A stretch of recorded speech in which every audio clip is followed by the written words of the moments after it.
Hey guys, welcome back. So new science shows that exercise timing can be a tool to improve sleep, metabolic health, and is particularly important if you're a shift worker or if you're a traveler, if you go to different time zones, because it turns out that your skeletal muscle and movement of that muscle has a big impact on your body's central and peripheral circadian clock system. So I wanted to really explore some of the latest studies that have been published in review papers on this topic, because sleep issues are so unfortunately prominent in our society. So many people suffer from insomnia.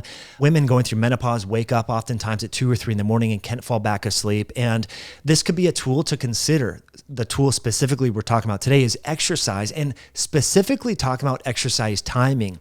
When you exercise and being consistent with exercise timing can actually improve your body's central and peripheral circadian clock system, which can, of course, impact metabolism, glucose regulation, blood sugar health, fat oxidation in terms of preventing obesity and losing body fat, and also support sleep and sleep pressure and hormone levels. So this is very important. And one of the papers that I would love for you to check out if you're a nerd and you like to dive into these details, it was published in the journal Circadian Medicine. It just came out. The title here is Time for Exercise, Exercise and Its Influence on Skeletal Muscle Clock. This is very important. So it turns out that shift workers, diabetics, pre-diabetics, and people that have sleep apnea have a perturbed circadian clock system within their muscle tissue. I know you don't really think about, oh, my muscles have a clock built into it, but there is if you think about your circadian clock system, basically every tissue in your body is influenced and regulated by circadian clock genes. And so that's what we're referring to, is these core genes that impact protein expression and gene expression in muscle tissue and other tissues like the heart and the brain and the lungs and so forth. But exercise powerfully influences the circadian clock system within your muscle tissue, and that influences then your central circadian clock. So when you think about your circadian clock, you think about light in the morning and during the day and darkness at night. Okay, that is your central circadian clock system.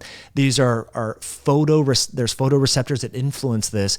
But when it comes to your peripheral circadian clock, like when you have your meals, when you fast, those sorts of things, and also exercise, those impact the peripheral circadian clock. So it's very important to understand that exercise powerfully influences this, and the timing of your exercise really, really matters. And I wanted to just share with you these details, particularly if you have trouble sleeping, because there's an image here that you really need to check out. And this here is figure 2 in the study that I just mentioned. And if you want to get up earlier, let's say you're starting your business, let's say you have a new child, you want to write a book, right? Or you want to read more, you want to be creative before you actually go to your 9-to-5 job.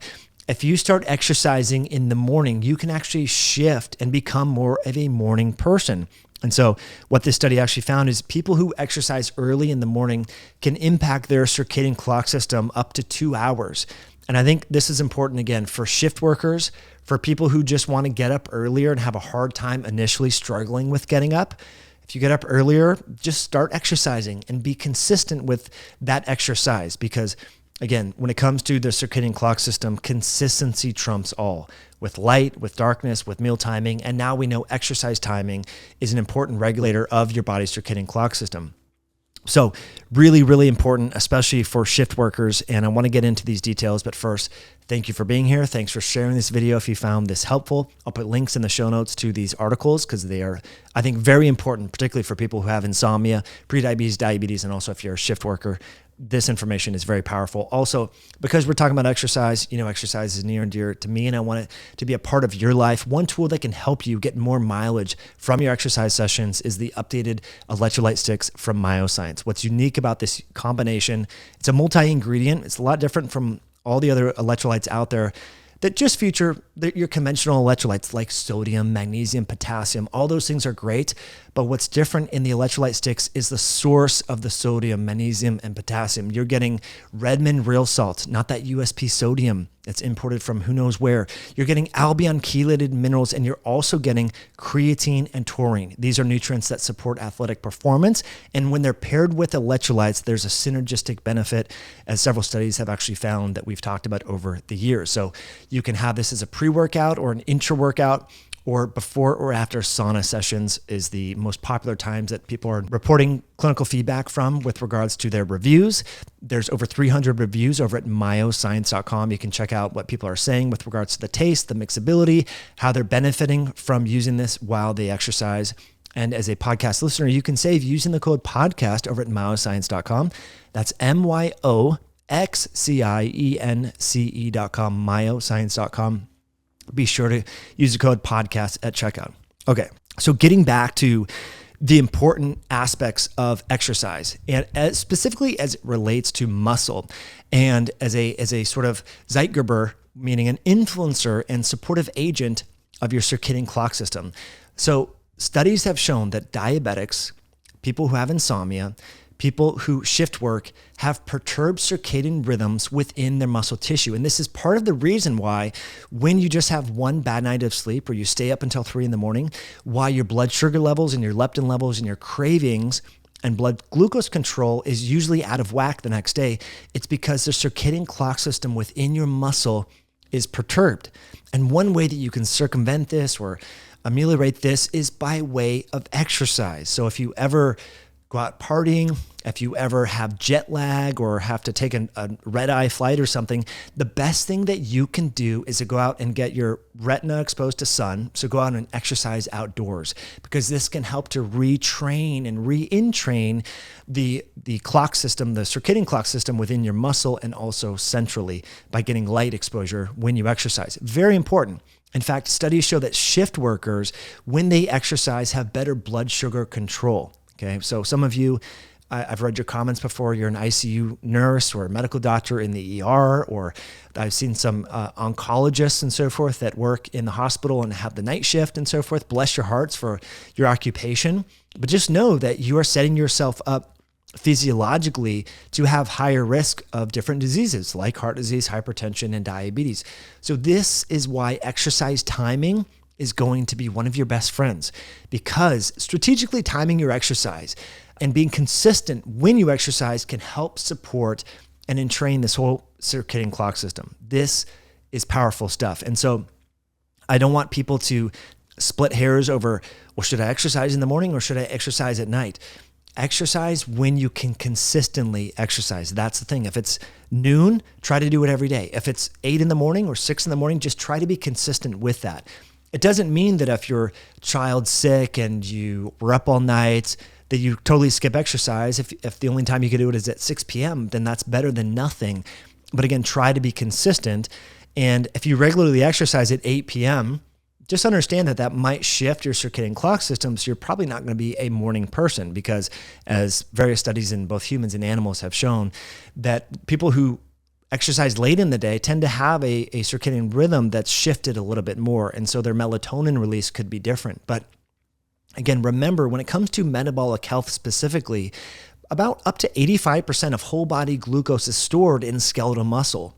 So if you're not regularly exercising and fine-tuning and entraining the circadian clock system within your muscle, how can you expect to have good blood sugar regulatory control and glucose dynamics? Really important to understand it. In animal model studies where they're able to sacrifice the animals and then do biopsies of muscle tissue and so forth after they give them artificial light in their dark phase of their circadian rhythm and all that, what they find is that when they exercise and then screw around with their circadian clock, it helps to prevent the light-induced augmentation in the circadian clock system. So again, I can't emphasize this enough for those of you that shift work or you travel to different time zones.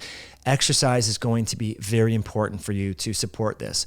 Also, when it comes to fat loss, because we know that a little bit of jet lag or social jet lag, if we go out and party with friends till 2 a.m, that actually changes fat oxidation and mitochondrial ability to oxidize fats and lipids and so on in the muscle tissue. So this is why, again, exercise can be a powerful tool.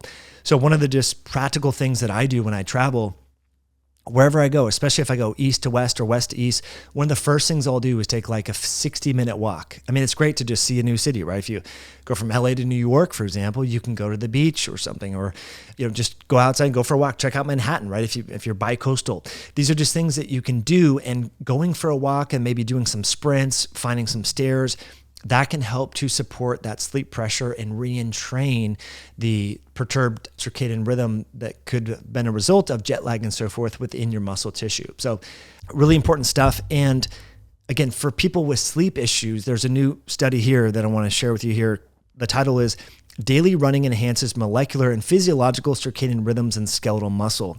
Now, this is an animal model study, but I think this study and then the other one that I was mentioning both talk a lot about how people who have sleep issues as a result of circadian rhythm disruption and improper melatonin release and so on, that being consistent with exercise really powerfully helps to re-entrain and resync the central circadian clock system. And so this is more important, I think, particularly for everyone, but especially perimenopausal and postmenopausal women who have sleep issues. We know that this is a demographic that struggles the most falling asleep and staying asleep. And I think a demographic because of kids and parenting and grandkids and all that maybe doesn't exercise as consistently as they probably should. And so if you happen to be perimenopausal or postmenopausal, be very consistent when you exercise. And if you're having sleep issues, try exercising consistently earlier in the day, not before you go to bed.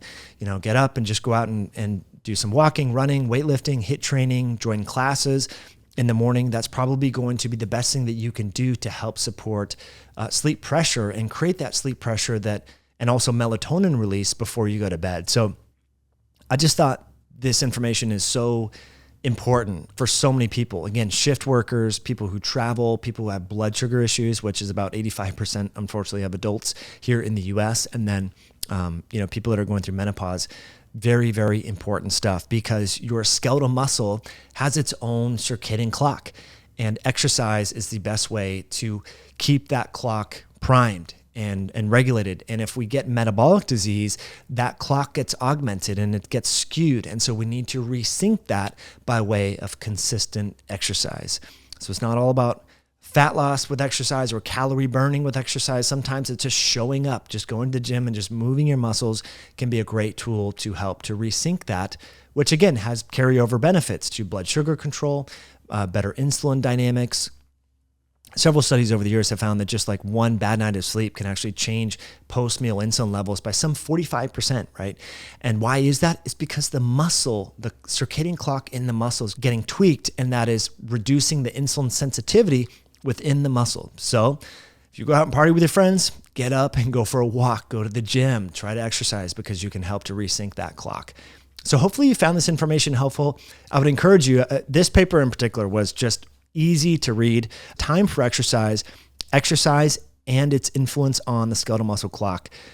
Really well done. I hope this paper goes viral and a lot of people share it and really reframe exercise and focus on timing and consistency with timing. And anecdotally, I would just say the people that I know that have the best metabolic health, that are aging the best and have the best so-called longevity are the people who are exercising at the same time every day. They get up at 5 a.m, they get up at 6 a.m, and they go to the gym or they go on a run or they do whatever it is they do that is their thing, and they do it consistently. The people who have weight fluctuations and have struggle losing weight, they might exercise in the morning one day, and then the next day, they'll do it at 7 p.m. and then they skip a day, and it's all over the place. And these are people that wonder why they can't sleep at night, why they have hormone issues, why they can't lose weight. So being consistent with your meal timing, your feeding fasting windows, your light and dark exposure, and also your exercise is the best sort of, triad, if you will, of supporting your circadian clock system and thus hormone levels and body composition. So hopefully you got some value out of this content, this information. If so, hit that like button, let me know in the comments, and hopefully you find these references helpful, and we'll catch you in a future episode down the road. Bye now.